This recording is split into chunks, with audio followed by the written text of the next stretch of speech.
អានុសាវរីយ៍ឆ្នាំ2003នឹងឡើងអាឡ័យកាលនៅសង្សារឆ្នាំទី4ជាតិណារងបាល័យភាសាវត្តកញ្ចោងភ្នំពេញសារចនាជីវិតឲ្យខ្ញុំអីលើឃ្លាតឆ្ងាយនឹកស្ដាយសាលានឹកគ្រូ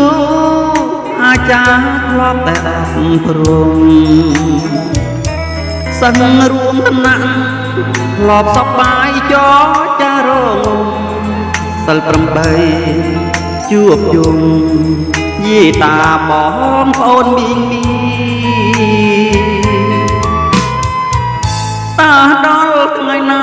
ទើបបានជួបវិញចិត្តទុំninhរាល់ថ្ងៃគីងស្រមៃគ្រប់គ្រីអាហារា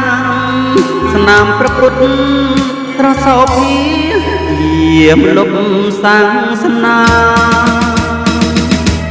អវត្តកញ្ចោងភ្នំពេញដួងចិត្តខ្ញុំសូមស្នេហ៍ស្និទ្ធលក់សង្ខារគង់មានថ្ងៃ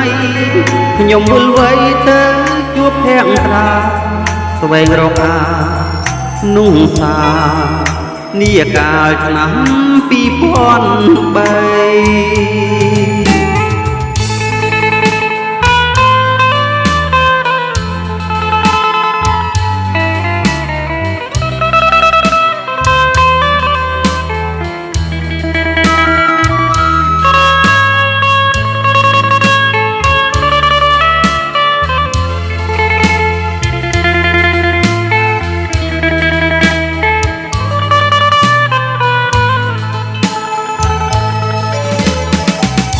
តាដល់ថ្ងៃណាទើបបានជួបវិញ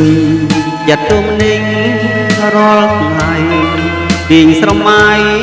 គ្រប់គ្រីអាហារាស្នាមព្រះពុទ្ធស្រស់សោភាយាមលុបសាសនាអវត្តកញ្ចោងភ្នំពេញដួងចិត្តខ្ញុំសូមស្នេហ៍ស្និទ្ធលក់សង្ខារគង់មានថ្ងៃខ្ញុំវិលវ័យទៅជួបភក្តាស្វែងរកអាนุ่งសានីកាលឆ្នាំ